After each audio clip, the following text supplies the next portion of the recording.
الصلاة خير من النوم.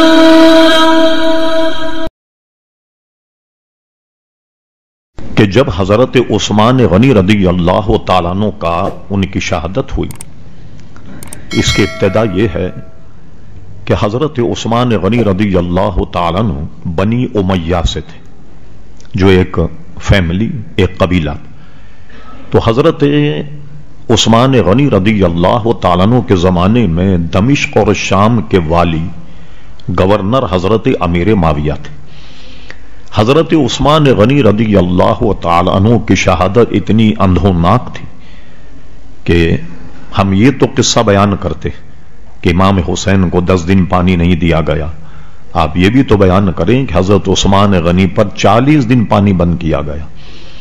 اور بلوائیوں نے، عبداللہ بن سبا ایک یہودی تھا، اس کی یہ سازش تھی. بہت بڑا قصہ ہے، طویل ہے. اس کی سازش سے حضرت عثمان غنی رضی اللہ عنہ شہید ہوئے اور کچھ غلط فہمیاں بھی پھیل گئیں. شہید ہونے کے بعد میں جب حضرت علی خلیفہ بنے تو اہل سنت کا مذہب یہ ہے کہ خلیفہ حضرت علی ہی تھے. حضرت امیر معاویہ رضی اللہ تعالی عنہ، ان کی مخاصمت حضرت علی سے یہ ہوئی کہ جب حضرت عثمان غنی رضی اللہ عنہ شہید کیے گئے تو جس نے بھی تلوار حضرت عثمان پر ماری تو اس وقت حضور حضرت عثمان رضی اللہ عنہ کی زوجہ جو ہیں انہوں نے ہاتھ بڑھایا تو ان کی انگلیاں کٹ گئیں، جن کا نام نائلہ تھا. حضرت امیر معاویہ نے انگلیوں کو لیا اور جب امیر المومنین بن گئے حضرت علی، ان سے حضرت عثمان غنی کے بدلے کا تقاضا کیا کہ اب اس قوم سے بدلہ لیں. اب ان کا مطالبہ بالکل درست تھا اور ان کے مطالبے میں کئی صحابہ کرام شامل تھے. خود ام المومنین حضرت عائشہ صدیقہ جو وہ بھی اس مطالبے میں شامل تھی. مطالبہ تو صحیح تھا، لیکن حضرت علی رضی اللہ تعالیٰ عنہ اپنے علم و تدبر سے دیکھ رہے تھے کہ میں نے اگر بدلہ لیا تو سلطنت اسلامیہ ٹوٹ جائے گی. حالات اتنے نہیں تھے. یہ کہتے تھے بدلہ لو، وہ کہتے تھے کہ کیا نام ہے، اس وقت حالات ایسے نہیں. جس میں جو مخاصمت ہوئی، جو رنجش ہوئی، اس کا سبب یہ. اور ظاہر دونوں طرف صحابہ کرام علیہم رضوان جو ان کا گروہ تھا، ہم کسی پر لان تان نہیں کر سکتے، مگر اہل سنت کا مذہب یہ کہ حق پر حضرت علی تھے، یہ تو طے ہے. اب آئیے تھوڑی سی باتیں اس میں. اور حضرت عمر بن عبدالعزیز سے کسی نے پوچھا کہ یہ جو امیر معاویہ اور حضرت علی میں جنگ ہوئی، اس میں کیا معاملہ تھا، کیا سلسلہ تھا؟ تو حضرت عمر بن عبدالعزیز نے بہت عمدہ الفاظ میں سمجھایا. فرمایا یہ بتاؤ کہ کیا ہم اس جنگ میں موجود تھے، کہ ہماری تلواریں اس جنگ میں چلیں؟ تو سائل نے کہا کہ نہیں. فرمایا جب اللہ تعالیٰ نے ہماری تلواروں کو محفوظ رکھا، ہم کو چاہیے کہ ہم اپنی زبانوں کو بھی محفوظ رکھیں. کئی واقعہ بیان کریں تو کسی کی شان بے ادبی ہو تو دونوں طرف صحابہ کرام علیہم رضوان. ایک بات تو یہ. دوسری بات آئیے، خود حضرت علی کا اخلاص. شاہ عبدالحق محدث دہلوی رحمت اللہ علیہ نے عقائد پر ایک کتاب لکھی، تکمیل الایمان، وہ ہمارے پاس موجود ہے. اس پہ اس مسئلے میں نشان بھی لگا ہوا. کسی نے حضرت علی رضی اللہ عنہ سے بڑا معقول سوال کیا. کہا علی رضی اللہ عنہ، حضرت صدیق اکبر کے زمانے میں تو اسلام اتنا پھیلا، یعنی مانعین زکوٰۃ کو کچل دیا گیا، مسلمہ کذاب سے یمامہ میں جنگ ہوئی، جو جھوٹی نبوت کا دعویٰ کیا اسے کچل دیا گیا. اور یہ اتنی بڑی تحریک تھی کہ صحابہ 10,000 کی تعداد اور مسلمہ کذاب کی فوج 1,00,000 تھی. بہت سخت رن پڑا، اسے بھی کچل دیا. بہت بڑی فتوحات بھی ہوئی. اور حضرت فاروق اعظم کے زمانے میں تو فتوحات کا تانتا بن گیا. قیصر و کسریٰ فتح ہوئے، جو زمانے کی سپر پاور، بغداد، بصرہ، جانے کہاں کہاں تک فوجیں پہنچ گئیں. اور حضرت عثمان غنی رضی اللہ عنہ کے زمانے میں بحری جنگیں ہوئیں، جو کشتی ہوتی ہے. کسی نے حضرت فاروق اعظم کو مشورہ دیا کہ ہم کشتی کے ذریعے سے اگر دوسری حکومتوں پر حملہ کریں، یہ بھی مسلمانوں کے زیر اثر آ سکتی اور اسلام پھیل سکتا. تو حضرت فاروق اعظم نے اس وقت تک کشتی دیکھی نہیں تھی. فرمایا پہلے دکھاؤ. کشتی کو دیکھا گیا.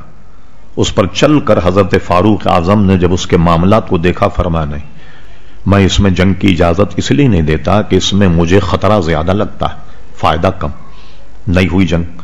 حضرت عثمان غنی رضی اللہ عنہ کے زمانے میں جب بحری جنگیں شروع ہوئیں تو اسلام بلاد عرب سے نکل کر عجم تک پہنچ گیا. بہت بڑی فتوحات. حضرت علی رضی اللہ عنہ کے زمانے میں خانہ جنگی ہوئی، آپس میں لڑے. تو آپ کے زمانے میں کچھ نہیں ہوا؟ پوچھنے والا جو تھا اس نے یہ کہا. تو دیکھیے حضرت علی نے بجائے کسی پر لان تان کرنے کے بڑا شاندار جواب دیا، جس کو شاہ عبدالحق محدث دہلوی رحمۃ اللہ علیہ نے اپنی کتاب تکمیل الایمان میں بیان کیا. فرمایا کہ صدیق اکبر کے زمانے میں فتوحات اس لیے ہوئی کہ انہیں مشورہ دینے والے میرے جیسے لوگ. حضرت فاروق اعظم کے زمانے میں سلسلہ اس لیے بڑا کہ انہیں مشورہ دینے والے میرے جیسے. حضرت عثمان غنی رضی اللہ عنہ کے زمانے میں یہ سب اس لیے ہوا انہیں مشورہ دینے والے میرے جیسے. اور میرے زمانے میں کچھ اس لیے نہیں ہوا کہ مجھے مل گئے تمہارے جیسے. اس آدمی کی زبان بند ہو گئی اور اس کے بعد کوئی سوال کر نہیں سکا. سمجھ گئے صاحب؟ تو یہ اس کے کیا تھا سوال آپ کا؟ بتائیے. اسی سے آپ کچھ کا. ہاں یہ اب کیا ہوا؟ حضرت علی کے دور میں دو گروہ بن گئے. ایک تو وہ صحابہ کرام جو ہم عقیدہ تھے، ہم جن کا عقیدہ فالو کا ایک وہ تھے، اور ایک اس میں انتہا پسند ایک گروپ بن گیا. اچھا یہ کیوں بنا یہ سن لیجیے. اب آپ ہوا یہ کہ صحابہ کرام علیہم رضوان میں طے ہوا کہ حضرت علی اور امیر معاویہ کا تنازع جو ہے اس کو طے کیا جائے. تو حضرت امیر معاویہ نے بھی ایک حکم بنایا، حضرت علی نے بھی ایک حکم بنایا. بھائی آپ میٹنگ کر کے اور یہ طے کریں کہ ہم دونوں میں کوئی مستعفی ہو، ہم مستعفی ہو جائیں، امور خلاف پھر عوام پر چھوڑ دیں اور کہیں گے سب آپ دوبارہ اپنے خلیفہ کو منتخب کر لیں. یہ طے ہو گیا. اب ایک فرقہ یہ تھا، کہنے لگے حاکم تو اللہ تبارک و تعالی، تو آپ نے اللہ کو چھوڑ کر کسی بندے کو حاکم کیوں بنا دیا؟ تو انہوں نے کیا کیا؟ حضرت علی کی تکفیر بھی کر دی اور حضرت امیر معاویہ کی تکفیر بھی کر دی. یہ غالی گروپ جو حضرت علی رضی اللہ عنہ سے ملا تو اس کے بعد میں اس کا نتیجہ یہ نکلا کہ یہ بات بڑھتے بڑھتے یہاں تک پہنچی کہ حضرت علی رضی اللہ تعالیٰ عنہ شہید کر دیے گئے. اب اس میں گروپ مشہور ہوا شیعان علی. قرآن مجید فرقان میں لفظ شیعہ استعمال ہوا جس کے معنی ہیں جماعت کے، ایک گروہ کے. تب وہ شیعان علی کے نام سے موسوم ہوئے اور اس کے بعد ترقی کرتے کرتے وہ شیعہ بن گئے.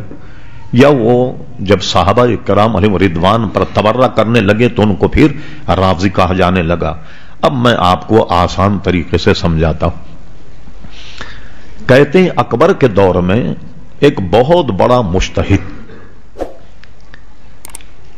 فیضی سے مناظرہ کرنے آیا. اس زمانے میں جو نورتن تھے اس میں بڑے بڑے علماء تھے. ہم تصور نہیں کر سکتے کہ اکبر کے زمانے میں جس سے وہ اسلام سے برگشتہ ہوا تو بڑے بڑے علماء تھے. اس میں سے علی فیضی اور یہ دو بھائی یہ اتنے ماہر تھے علوم کے کہ فیضی نے اکبر کے دور میں قرآن مجید کی ایک تفسیر لکھی اور وہ تفسیر غیر منقوط تھی. پوری قرآن کی تفسیر میں کوئی نقطے والا لفظ استعمال نہیں کیا اور تفسیر لکھی اس نے پورے قرآن مجید فرقان حمید کی کہ پوری تفسیر میں کوئی نقطے والا لفظ استعمال نہیں کیا. وا ضاد زے کوئی استعمال نہیں کیا. اتنا ماہر.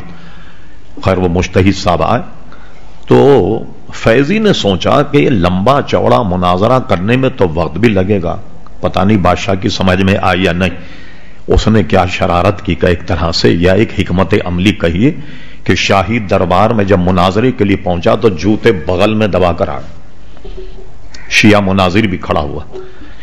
سب سے پہلے تو اکبر نے ٹوکا کہ شاہی دربار کے آداب سے تم واقف نہیں، بغل میں تم جوتے دبا کر کے آئے. کہنے لگے حضور نے میں سنا تھا کہ شیعہ سے مناظرہ ہے تو حضور علیہ السلام کے زمانے میں شیعہ جوتے چرا لیا کرتے اس لیے میں اپنے بغل میں دبا کر کے لاؤں.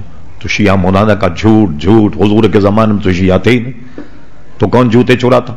پھر اس نے کہا بادشاہ سلامت، یا تو یہ واقعہ ہے صدیق اکبر کے دور کا. انہوں نے کہا بالکل غلط، صدیق اکبر کے دور میں شیعہ.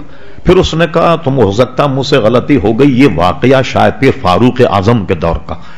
وہ مجتہد نے کہا بالکل غلط، فاروق اعظم کے زمانے میں بھی شیعہ نہیں. کہنے لے اچھا تو پھر یہ واقعہ شاید حضرت عثمان غنی کے دور کا. کہا اس وقت بھی شیعہ نہیں.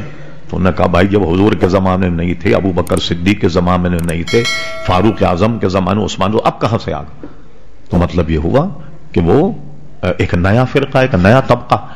آپ نے ایک نام سنا ہوگا، مفتی شاعت علی قادری صاحب، کوئی 10-12 سال ہو گیا ان کا انتقال. دارالامجدیہ میں پڑھاتے تھے، دارالافتاء بھی وہ چلاتے تھے.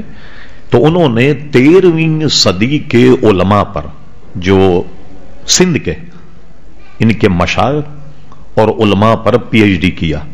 وہ مقالہ کراچی یونیورسٹی میں موجود ہے، اس کی نقل بھی میرے پاس موجود. پوری 13ویں صدی میں انہوں نے تحقیق کرنے کے بعد کوئی پوری 13ویں صدی میں پورے سندھ میں کوئی شیعہ پیر یا عالم نہیں تھا. پوری 13ویں صدی میں اس مقالے میں موجود ہے، جس کو کراچی سے پی ایچ ڈی کی ڈگری ملی. یہ نیا فرقہ. پھر اس میں سے کتنے فرقے بنے؟ شاہ عبدالعزیز مہدی دہلوی رحمۃ اللہ علیہ، یہ 12ویں صدی کے عالم دین ہیں. شاہ ولی اللہ مہدی دہلوی کے صاحبزادے تھے. شاہ ولی اللہ مہدی دہلوی شاہ عبد الرحیم رحمۃ اللہ علیہ کے شاگرد، ان کے صاحبزادے. شاہ عبدالعزیز مہدی دہلوی نے ایک کتاب لکھی تحفہ، جو شیعہ حضرات کا بڑا ضخیم. اس میں انہوں نے شیعہ حضرات کے 24 فرقے گنائے. اس میں ایک نہیں، حضرت علی کے زمانے میں تو ایک ہوگا، مگر 12ویں صدی تک شیعوں کے 24 فرقے جو ہے وہ معرض وجود میں، اگر دونوں کے مسائل اپنے اندر ایک دوسرے سے جدا. اور شاہ عبدالعزیز مہدی دہلوی نے بھی لکھا، اور میں بھی آپ کو دعوے سے کہتا ہوں، اس میں ایک فرقہ ان کا حضرت علی کو خدا کہتا. شیعوں کا جو غالی فرقہ، یہ آپ آج بھی چلے جائیں، یہ بلتستان اور شمالی جو پاکستان کے علاقے ہیں، یہاں چلے جائیں، یہاں اب بھی وہ فرقہ موجود ہے جو حضرت علی کو معاذ اللہ خدا کہتا، اور وہ قرآن کی یہ آیت پیش کرتا وَهُوَ الْعَلِيُّ الْعَظِيمُ. حالانکہ اللہ تعالیٰ کے اسماء گرامی جو ہیں اس میں ایک نام علی بھی، تو علی العظیم سے مراد تو اللہ تبارک و تعالیٰ کی ذات وَهُوَ الْعَلِيُّ الْعَظِيمُ، وہ حضرت علی رضی اللہ تعالیٰ عنہ کی ذات جو ہے وہ مراد لیتے ہیں. تو سب سے غالی فرقہ جو ہے شیعوں کا، وہ حضرت علی کو خدا مانتا. اور یہاں کراچی میں بھی ان کی علامت یہ ہے کہ جب آپ کو سلام کریں گے تو السلام علیکم نہیں کہیں، مولا علی مدد، ان کا سلام